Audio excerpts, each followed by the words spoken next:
And welcome back to this portion of the show where we have a really special guest on with us. I hope I'm saying this right. Hayat, from the assistant to the director of Moon Knight, and she's lived like a lifetime. It seems like she's done a lot of cool stuff. We're going to get to her in just a second. As always, make sure you go to our links, hopsnews.beer and Hops Geek News on Twitter, Instagram. I'll read all of our articles. I might be seeing Top Gun this week, so maybe we'll have an article out for that. But without further ado, let's get to our guest. Welcome to the show. Thank you for joining us. I know there's a lot of jet lag, like you mentioned, a lot of things, so we really appreciate you coming on. Why don't you go ahead and introduce yourself, and let's talk about kind of like how you got into filmmaking. Of course. Well, thank you so much for having me. Super happy to be here. Yeah, so I'm Hayat. I'm an Egyptian filmmaker. Most recently, I was the assistant to the director on Moon Knight. But I had a kind of like interesting journey there. So I've always loved the arts in general, and I've always been fascinated by cinema and by like movies and TV. I grew up traveling around a lot, and I think that just like gave me a home away from home, no matter where I was. Like I loved the Disney Channel, for instance, growing up, and it just like it was a constant, no matter where I was, and I was just fascinated by how you can kind of have like an alternate reality that you can live in no matter where you are on Earth. This sounds very Marvel, but it's not meant to. Blink And twice if they're giving you things to say. and at the same time, I moved to the US when I was 13, and I was in a predominantly white school, and I think like being like moving here and realizing just that I was like different from everyone else and everything, that kind of like pushed me into being interested in issues related to sociology and politics and all of that. So I got involved with like the diversity club, and I was living in New York, so I was like attending a lot of events that were about diversity and human rights and everything. And I just kind of like had these two passions, and I wasn't quite sure what to pick. But I got lucky. I found like a dual bachelor's program, so I was able to study politics and Middle Eastern studies for 2 years, and then finally, after like a 20-year wait, study film. So that was awesome. And then yeah, I graduated mid-pandemic. So that was fun. Um, and the Moon Knight thing kind of fell from the skies. It was exactly, I mean, it's everything I could have ever wished for, and I got really lucky to get involved in something like that, especially considering like the circumstances around the world. Right. I mean, there is, especially now, everything's so politically driven around the world, and it seems like we're all more cognizant in a way. Um, so you started out like I saw that you interned with the UN Women in the Lebanese March, and like you went like, yeah, that it seems like that's super cool. Tell us kind of about that. Like, what was your role there, and what kind of things did you do? Yeah. So when I started out university, I was studying kind of the social sciences with a focus on the Middle East and on international law, and kind of just like at first was like, okay, like I'm gonna delve into that. So I was lucky to kind of be able to do UN Women in Cairo for a couple of weeks, and then also work with March in Lebanon, which is an NGO that uses the arts to kind of bring people together. So I was already kind of like slowly making my way to film, I think, in a way. But it was really great. I mean, I always say like, I feel like I grew as a filmmaker thanks to those experiences, because, film is not just about learning, or at least studying film is not just learning about how to make movies, but it's also, you have to have stories that you want to tell. And I'm really privileged to kind of have had these experiences, and like been able to kind of gain, I think, just like life experience to then have things that have inspired me for the projects that I'm working on. Yeah, it's great because in film, you know, that's kind of how nowadays you bring awareness to issues, right? Like a lot of people see something in a movie or a TV show, and then it translates to, oh, they want to learn, you know, become active in a certain thing. So you can kind of use it twofold, both backgrounds, to tell the stories that you want to tell and also bring awareness to a whole array of issues.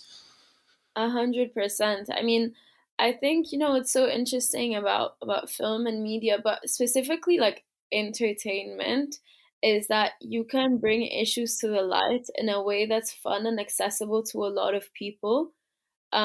Because like, yeah, I mean, there's a lot of people all around the world that are doing amazing things to change the world, right? Like, but the problem is like things like academia or politics or whatever, like they're not necessarily accessible to everyone from different backgrounds or even different ages, versus like when you have a TV series or a film, and especially again like more entertainment ones, so like like genre films, like a rom-com or a superhero film, like that's something that everyone from the age of 10 to the age of however is going to want to go see on a Friday night at the theater.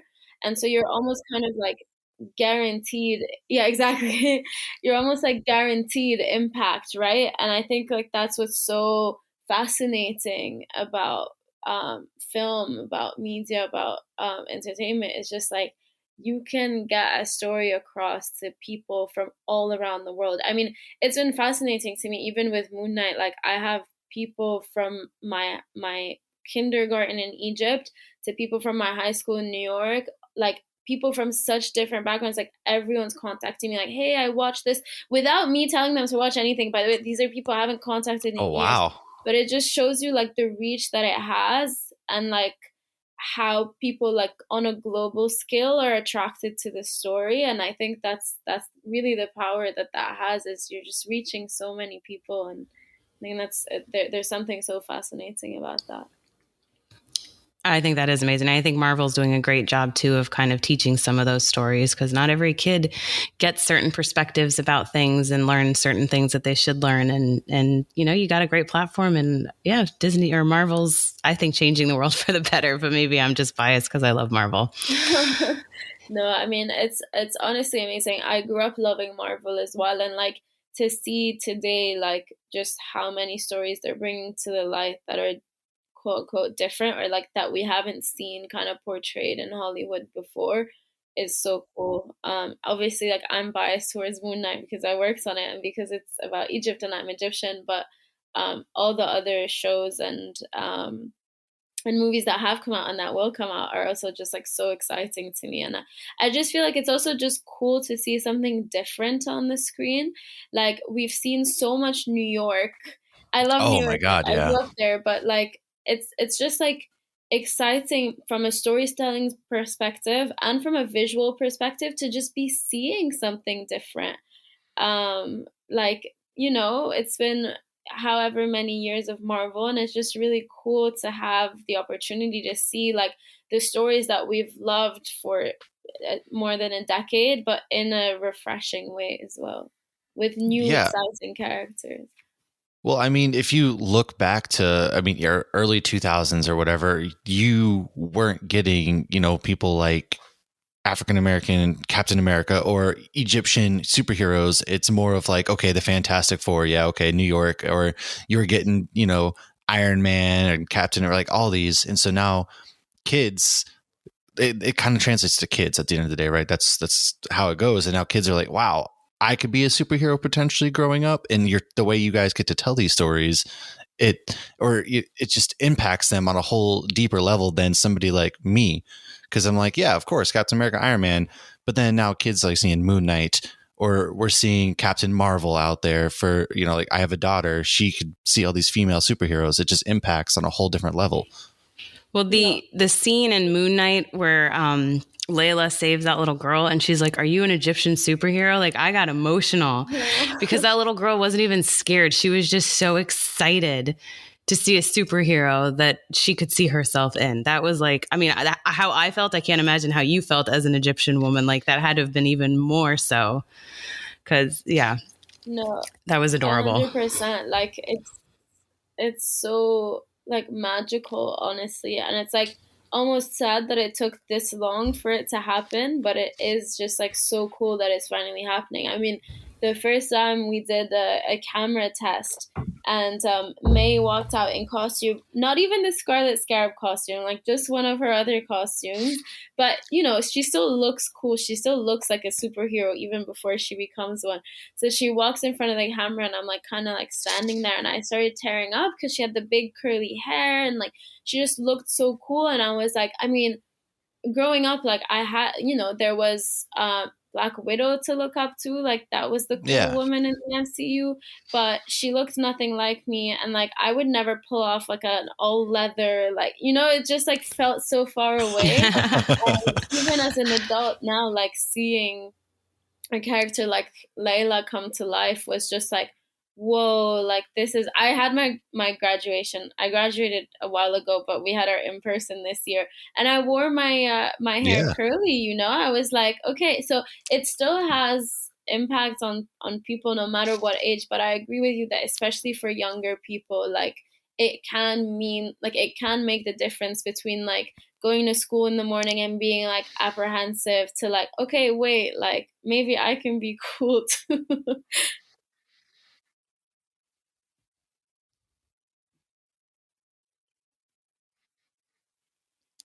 So, I mean, you talk about stuffing something like, to most people's as small as the hair, right? I saw that you guys, even something like that, you guys fought to have her hair, you know, beautiful, curly, everything like that, because they wanted to change her hair for the show. But it's something as small as that means a lot to somebody. Her hair was gorgeous. I need whatever defrizzer she uses, because oh my gosh, I'm not kidding. As somebody who doesn't have perfectly straight hair and lives in Florida, her hair was amazing. Yeah, no, the hair and makeup team did an amazing job. But yeah, no, the devil's really in the details. And I mean, like, Marvel was so supportive, honestly. Like, they were, whenever, like, anything came up that was, like, Egypt related, they were so happy to listen. And then the heads of departments who weren't from Egypt also, like, were, had Egyptian consultants come on board. So everyone was really just, like, in the spirit of, like, how can we make this as authentic as possible? Wow. And again, like those details, they do end up coming also from firsthand experience. So it was really important to have Egyptian crew behind the scenes, no matter kind of like how big or small their role was or how long they actually came to the shoot. But for instance, like when we built Cairo in our backlot, which is kind of crazy to to wrap our heads around still. But as much as like, okay, like you can have the buildings there and they looked amazing, like they really looked like Cairo, but then the little touches that the consulting art director Ali puts in, like that's what really was like, oh my God, like if I like forgot that there's green screens beyond that, like I could sit and have my coffee and feel like I'm in Cairo. Wow. So yeah, it just goes to show, like, you know, it's important to have people on board who do come from that culture, from that world, or from that, you know, I mean, same goes for the DID. Like we had doctors on board to kind of help with that, Egyptologists for the ancient Egyptian mythology. Like it was really cool also to kind of have experts come on board, because you're like, okay, like we're dealing, like we were living and breathing this story for, you know, a year and a half for some, 5 months for some, a year for some. And it's like, it's nice to also understand the nuances of it and not just like the story, but like all, because Moon Knight has a lot of heavy things behind it. Like you have, you know, DID and you have Egyptian mythology. Like those are not simple matters to deal with.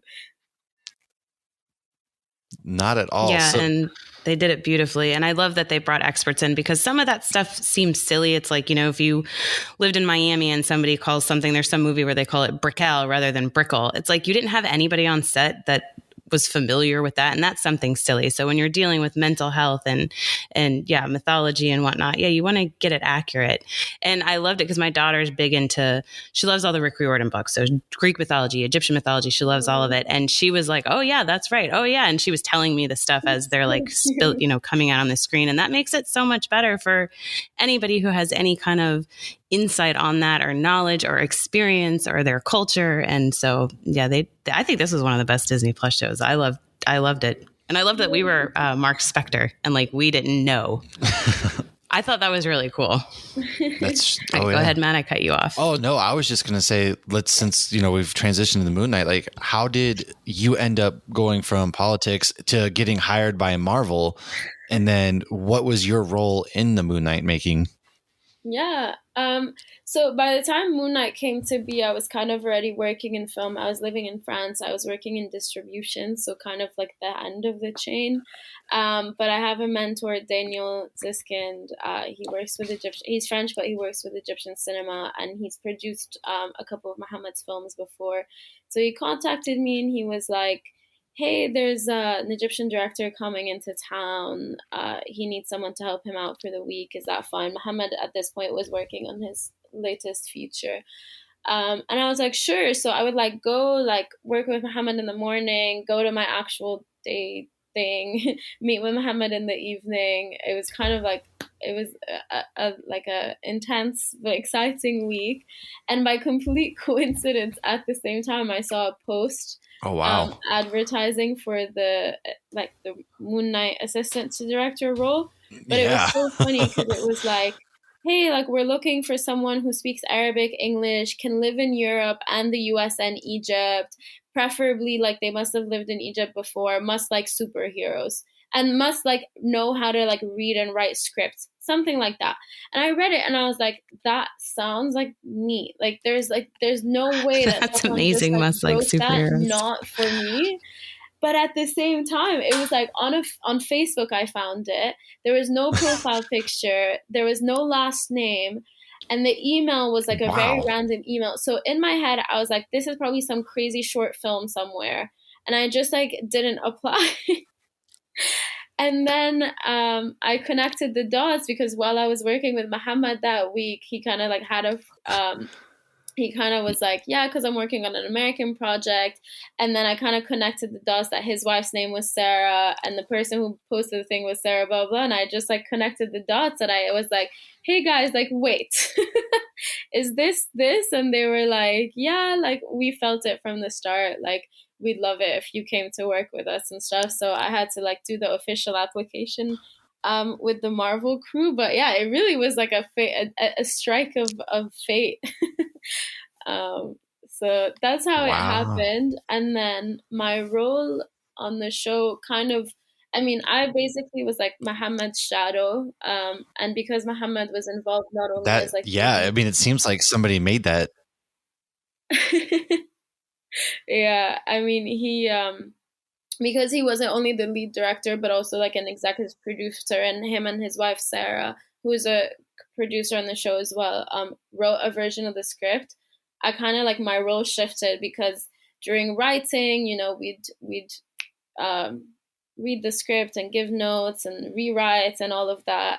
Then during prep, I was helping organize all the meetings. And I think, honestly, I always say that was the funnest part for me because just seeing a Marvel production come to life is so cool because you walk into these big rooms where it's just thousands of textiles for the costume department, or it's just really a chocolate factory. And then during shooting, obviously my role was closer to that of an assistant director, where I was just time, how do we make this as efficient as possible? We have 6 episodes to shoot in 100 and however days. So yeah. So were you involved in pre-production and post-production as well?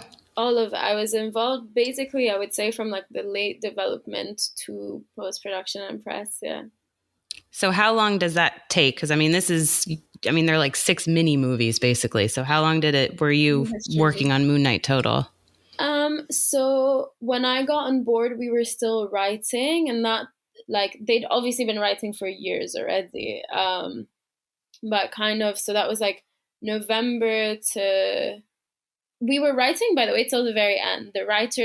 Some of the writers, Sabir and Peter, they were with us on set, and sometimes we would be shooting and then someone would have an idea and we would be stop and write that down, write that down. Yeah. But yeah, no, so we had that, I was on board for that for about 2 months officially. And then we all moved to Budapest. At least the second batch of people moved to Budapest on January 2nd. So it was like New Year.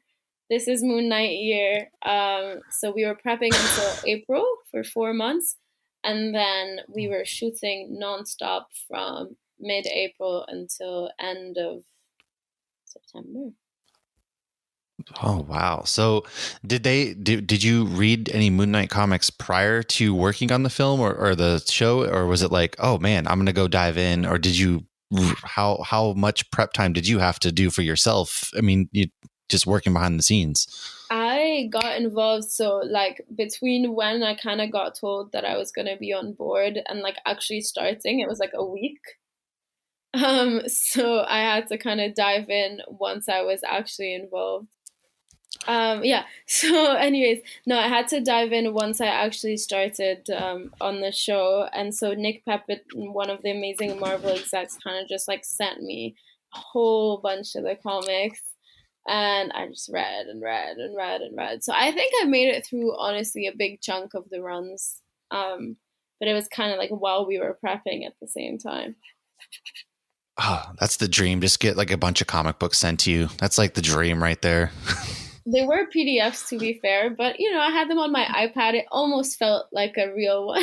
I did buy I think I bought the Lemire run. Oh, yeah. Yeah. Oh, that's a good one. That's awesome. So I do have a question then. Was the plan always to have Layla's character become the Scarlet Scarab, or was May just that incredible in her role that they're like, hey, you know what? Because you said that you were writing as you guys went. So were they like, actually, this would play better? Or was the plan always to kind of have her be the Scarlet Scarab? I feel like, some of the like people who've been on board the project from even before can attest to that. But I think it was something really that happened little by little. And we were kind of also tried different ways of how to get that to happen. Because yeah, like as we wrote different versions of the script, it happened in different ways, but I love how it happens now. Also, I just really love how she ends up being Tuirit's avatar, because you'd think that Tuirit and Layla are so different, but which I think will if there's ever like an exploration of Scarlet Scarab, or of Layla's character, like that's gonna make for some really funny scenes. There were some like hilarious scenes that were cut that we never shot, like that were just in the script between like Layla and Tuirit. But even as they are now, I think they're really awesome. Huh. So that's I love that, because she's my favorite. She became my favorite over the entire thing. We love Oscar Isaac, and we obviously love Steven, and we love Mark, but Layla really became my favorite character in the whole series. So I want more of her, to be honest with you. Like, I can't wait to see more of her character in future projects, if they do any sort of future project. So that's awesome to hear that she was just. There's a lot there, and like you said, they played well together, and they are opposite, but yet they worked so well, just meshing the characters together. 100%. Yeah, no, I mean, Layla's character was really a labor of love. I mean, like, I think it was almost cool to have a kind of blank slate. Like, we had things to work on. Like, we had the El Fuli like history and the Scarlet Scarab history, and you have Tuira and her history, and like it was cool kind of taking that as a base and then building a character like Layla, because it really was kind of like a building blocks thing where like every time we would have a rehearsal, beforehand or afterwards, like May, myself, and Sarah, we would kind of like be in May's trailer and be like, okay, like how can we go into this meeting and make Layla the best character she can be? And then we would show up and be like, okay, we're ready. I think like it's so heartwarming to see how much people are loving her, and May's performance is incredible. Layla's character is just so cool and incredible, and obviously the Scarlet Scarab is just something else. So it's really nice to see that people want more, and I really hope that Kevin listens. Let's hope so. Yeah, I'd love to see her in the extended universe. So Was there anything on set that surprised you? Like, I'm sure you'd never been on a Marvel set before. Like, is there anything that really took you by surprise? Obviously, you mentioned the green screens, which that's got to be very shocking to go in and see something completely different than you're used to seeing. But what surprised you the most? That's a really cool question. I mean, obviously, all the technical stuff, like, it's just so crazy. Like the stunts, like you become so desensitized to it. Like sometimes you'll just like walk into the lot, and then you'll just see someone like jumping off some kind of fake cliff, and you're like, okay, cool, yeah, like that's happening. So. Definitely like the stunts and the green screens. I mean, watching the show now, it's just like That's what so we're doing crazy. today.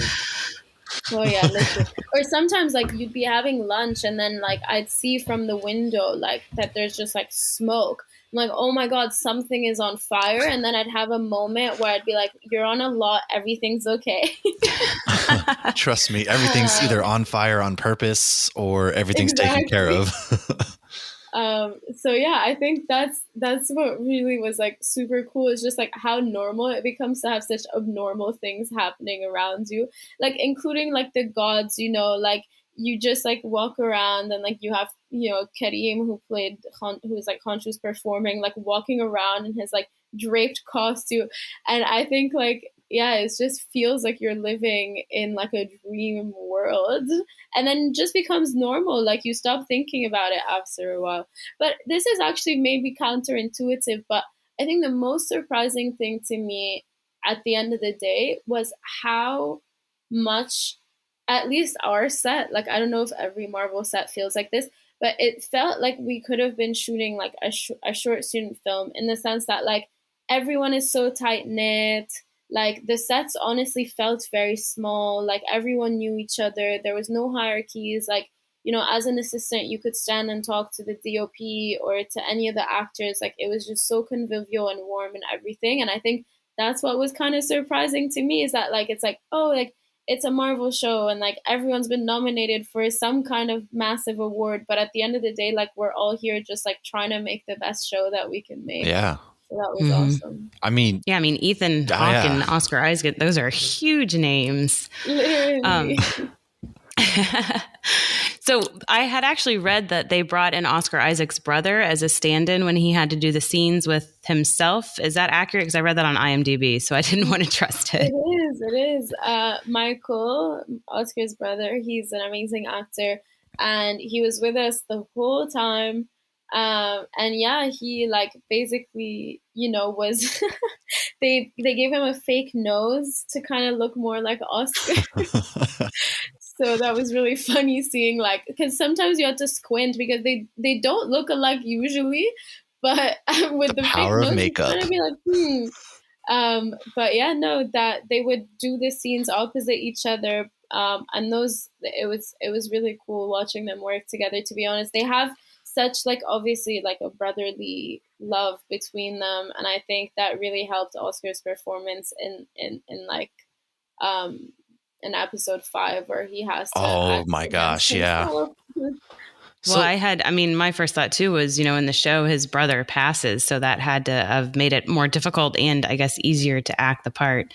100%. But with Oscar being two people inside one person and then being two people separate, which one was easier to film? Like, was it, because I feel like it would be a little bit confusing when you're the one body, but like which one was actually easier to get through a scene, when he was one person or two people? Honestly, I mean, Oscar is just such an amazing performer that like he did amazing in both, but I think with the one person and the switching, like initially he wanted to shoot like the Mark days separately from the Steven days, and then little by little he got super comfortable with the switching, and that kind of would happen so seamlessly. It was incredible to watch. So I think the two people outside was more difficult, just even from a technical perspective, because he would have to like act it out as like Mark, and then we would switch, and he would change costumes and everything, and then he would act it as Steven, and he would have to remember the exact blocking and everything that he did when he was playing the other character. And I think that was quite challenging for him. I know. Yeah, I Well, don't think we really. So, I mean, I can't it fathom that. It's a seems, I mean, when you're watching totally the different show, you're like, character. wow, he does it so seamlessly. But then you think about it and like, yeah, it probably was challenging at least to start until you really become comfortable with your character to be able to yeah. do Because that. even his mannerisms changed, and I His loved his. mannerisms Yeah, changed so much. Like we always say that, like depending on what character he was playing that day, like you could tell from the second you walked onto set just by the way Oscar was like standing or sitting. Like huh? it's Wow. so crazy. Yeah. So what was it like then with having, Oscar Isaac and Ethan Hawke, both really high prolific actors? What was it like working with them on set? Like, was it anything like you imagined, or was it just getting to watch them work? I'm sure sometimes it's like, wow, this is pretty cool. Getting to watch them work was so incredible. Like they pour their hearts and souls really into the characters, and I think the amazing thing also about both of them is that they're not only actors, but Ethan's also like written, um, and Oscar's also a producer, so they have this kind of like multi, it's not disciplinary, but like they have an approach to it where they really take the story into consideration. And so my favorite thing was that on Sundays, for 6 consecutive Sundays, we would have like workshops or uh, rehearsals for each episode, and like it was basically just a room with like the main executives, the writers, the directors, and the actors, where we would kind of read through the script and rediscuss it and delve deeper into like what are we trying to achieve with all of this. And just like listening to Ethan and Oscar and May talk, and everyone else in the room obviously, was just like so incredible. But honestly, they're also just like such nice people. Like they'd always take the time to say hi to everyone, and they're so warm. And like it again, like it's still absurd to me to this day that I kind of am like, oh yeah, like Oscar and Ethan, when it's like Oscar Isaac and Ethan Hawke. Like my Right. friends or my brother, they're like, you have to stop doing that. I'm like, but it feels so natural. Like we really all became like one big family, because we were also like abroad, all together for almost a year. So Yeah, I mean, you really yeah, build no, those it was bonds over that such an time, and amazing. it's kind of cool to see how that happens because you go in there and you're like, I'm sure from the beginning, you're probably like, wow, kind of everyone's got nerves, right? You kind of don't know everybody, and then by the end, it's just like, wow, we're all family, and it's hard By the to break end, that we were up. like playing volleyball in Jordan, like all together. Like it was like so absurd. Right, and you don't call your friends by their first and last name. Like that would Right. be weird. Exactly, yeah. So, what was your favorite day on set then? Like, what stood out to you the most as like, this was my all time favorite part from filming this whole year? Oh, that's a really tough question. Um, It could be a moment, doesn't have to be Yeah. like the whole day. so the scene where Layla's in the Chamber of the Gods and she has to kind of like speak through Tuir's voice. That was like so crazy because that's a decision that was made 30 minutes before we Oh, shot. wow.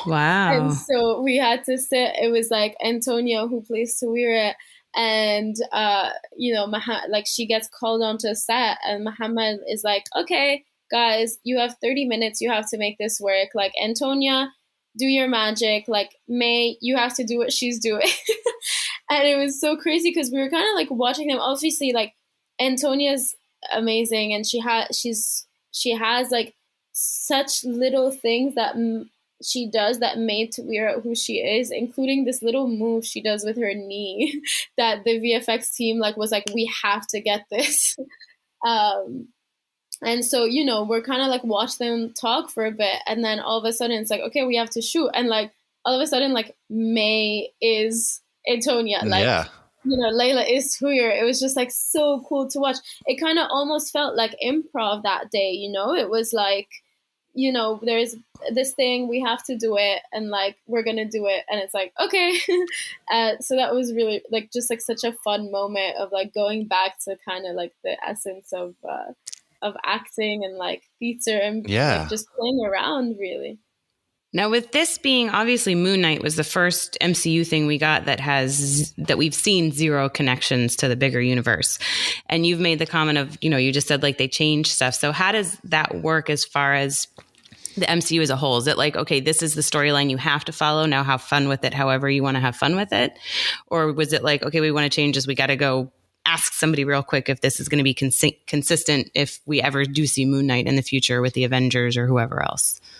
Yeah, I mean, I think honestly, Moon Knight was always kind of standalone from the start. Like, there may have been some little connections, but the story, because it's a new character, right, that's being introduced. So the show was never deeply ingrained with kind of like other storylines as some of the other shows are.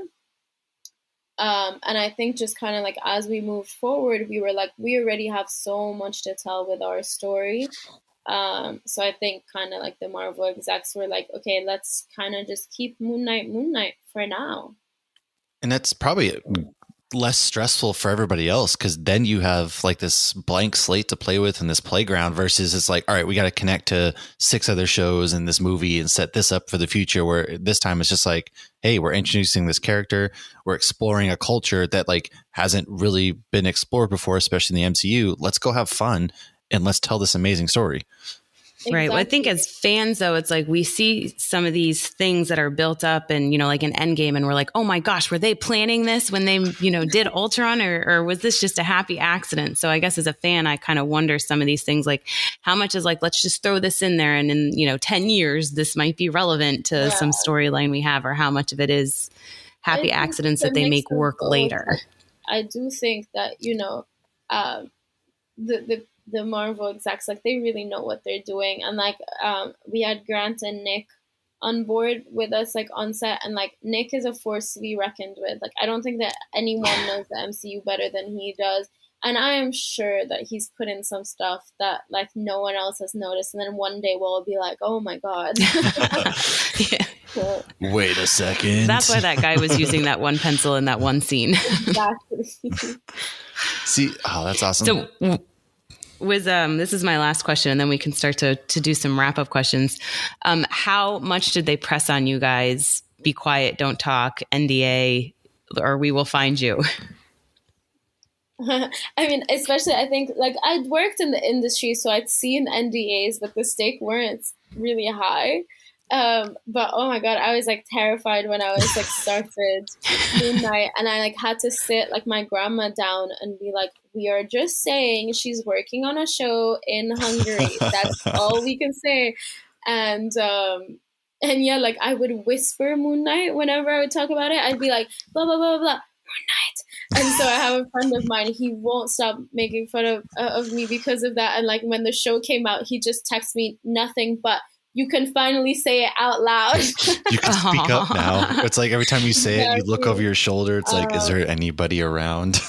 Exactly. But honestly, it's like, it's not just the pressure that the legal pressure in a way, but it's also just like, I think as a fan, like I used to be like a crazy fangirl. Like I know what lengths I personally would have gone through to like find things out about the things that I love. Yeah, for sure. And so I just also kind of was like, okay, like we all kind of were trying to keep it in also just so that the experience could be better afterwards. The surprises, I mean, something like Scarlet Scarab, like, if everyone had known from the start that this was going to happen, it wouldn't have been as exciting. So part of it is everyone just kind of like bonding together and being like, okay, like we have to do this. I'm sure it's tough too, because you're like, there's so much exciting thing, because who doesn't like to talk about their job, especially if it's doing something as cool as, and then it's like, I can't. So it's got to be tough, and then relieving probably when it actually airs, and you're like, finally, I can freely say it. Relieving. Like people think I don't want to talk about it. Like I have so many people be like, oh, I don't want to ask you about it. Like you must be talking about it so much. I was like, please do. Like it's like a year and a half of pent up more at this point. Yeah. Like, like me wanting to talk about it. So I will gladly talk about it. So were you able to see the final shows before everybody else? Like, do you guys all get to, I mean, I'm assuming the premiere isn't the whole 6 episodes. The premiere was the first 2 episodes. I had seen some of the director's cuts beforehand, but not all of them. So I actually haven't watched episode 5 and 6 yet. Oh, I was about Oh, to Because I wow. say. refuse to have it end for me. No, that So I'm makes like sense. holding on to dear life to these last 2 episodes because once I've watched them, it will officially feel like it's over. But no, it's been cool. Like even the episodes that I'd already seen, like I'd seen them kind of with like temp VFX and all of that. So it was really cool getting to watch them with the score, which is just like incredible. And also get to watch it with people because it's obviously very different when you're like in the edit room versus Mm-hmm. like when you're in a room. I did a little screening of the four episodes with my friends, and that was just like so fun, like getting to see everyone's reactions and everything. It's got to They be must have a cool. million questions Yeah, for I you was gonna after say each it's got to be episode, cool. though. Like as you're watching these, you can like fun facts about the way you guys were doing behind the scenes. Like I don't know, I feel like stuff like that's super cool because I love commentary tracks. So like that's got to be one of my favorite Mm-hmm. things. Yeah, no, it was so fun at the end. Like everyone was like, "And what about this and that, whatever," and it was just like so exciting to get to finally share all that I stuff. Especially with a show yeah. like this, that the first few episodes were such a mess. Actually, I think the first 5 episodes were ended on such a mystery. Yeah, And then oh man, No, it was I can't. fantastic. My favorite scene obviously was when she drops the wings. I'm sure you've seen it gifted a million times out there. You lived it, so it's like that was. yeah, I can't imagine what it's like for anybody else, let alone like you growing up, in Egypt, and then getting to see this finally take place. Like, oh man, it's got to be so cool to see. And then when you finally do get to watch these, just how amazing that shot's going to look. I can't imagine the emotions you're going to be feeling. yeah. No, I mean, I obviously, I'm on Twitter. Like I've seen it all, so I. But yeah, I was like, I want to save the magic of seeing it all together Oh for a yeah, bit longer. makes sense for sure. So, last couple questions. Then, first of all, what is one thing that you hope everyone takes away from this series? Honestly, like this is less from like the story and more just in general, but just that like representation. Like I think people tend to look at it in like such a light of like, oh, like we have to do this, like blah blah blah blah blah, and like that obviously brings some negative energy around it from some people. But I think like what's so cool about Moon Knight is that it just shows that it's actually a win-win for everyone. Like because for the people, like for Egyptian audiences or Arab audiences, like it's really exciting getting to see a Marvel thing and be like, I listened to that song growing up, or like I look like Layla, or all of that. But also, it's really great from a business perspective because you're opening up like new markets that you are tapping into way bigger, and you're bringing something fresh and exciting to audiences who've already been like watching everything you're doing. So I think it's just like I'm so happy that Moon Knight's reception has been so great everywhere, not just in Egypt and not just in the Arab world, because it goes to show that like, hey, look, like there's so many stories that are still out there to be told all around the world, and like if we bring them to the screen, people will watch and people are excited to watch and to learn and to see something different. So I'm just like, yeah, really, really happy to see the reactions to the show Yeah. in that sense, and I hope it sends a message to other studios as well to kind of like encourage them to tap Oh into yeah, different stories. for sure. And then, what advice would you give to somebody who wants to do what it is that you do, get into filmmaking, all that kind of things? Do you have any advice to anybody looking back now? I always am like, like I feel like I'm the one who needs advice, but I think like really one, it's just like don't be afraid. Like I think obviously like going into the arts and stuff can be kind of like a big step for a lot of people. But I think it's like so long as you're doing something that you love and you're putting like your heart and soul into it, there's no way for you not to succeed because every day you're succeeding because you're doing what you love, really. So it doesn't matter the scale that you're working on because you wake up and you're like, I'm doing what I love. And that's like such a great feeling. And then the second thing is that like the industry is really, really based on like the people that you know and Oh like yeah. building those relationships. And like that goes from, I mean, I wouldn't literally like the whole Marvel thing kind of like, I started with Muhammad, and then my mentor I met through people I'd done an internship with, and et cetera, et cetera, et cetera. And it's just like building out relationships, and like, it's also, and it goes like for people that you admire and like you look up to, like, don't be afraid to like shoot them a message and be like, hey, like, I really appreciate what you do.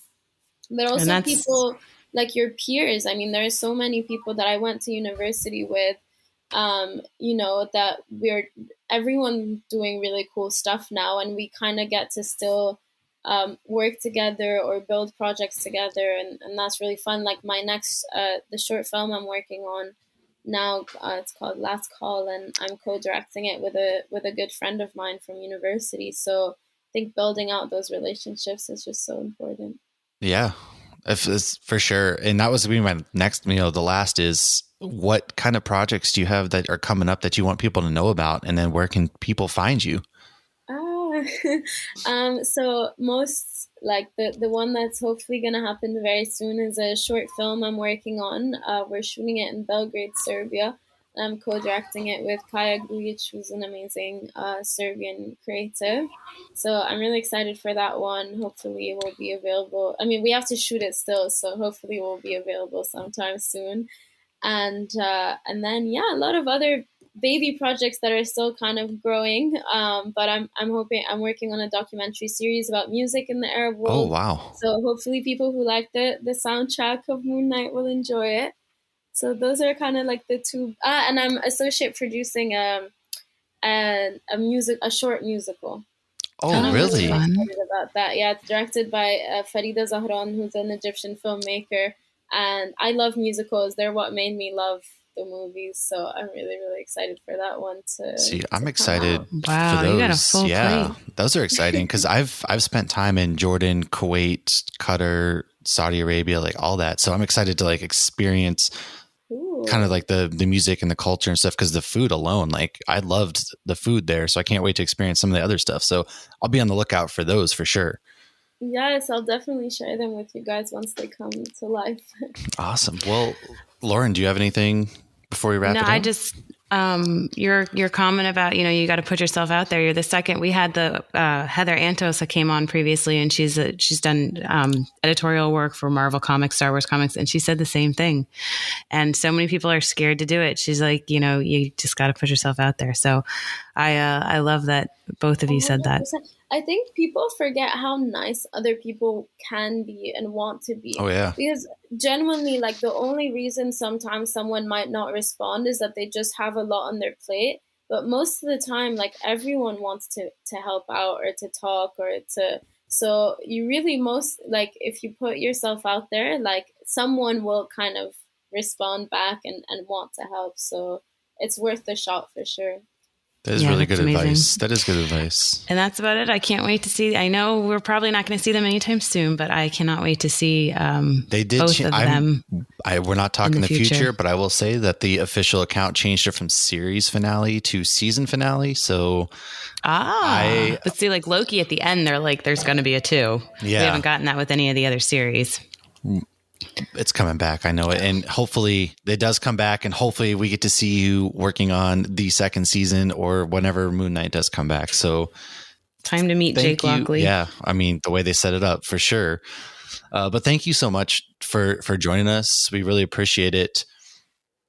And we'll catch everybody next time. Make sure to follow and check out these films, check everything out, and cheers.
This has been a Hops News production.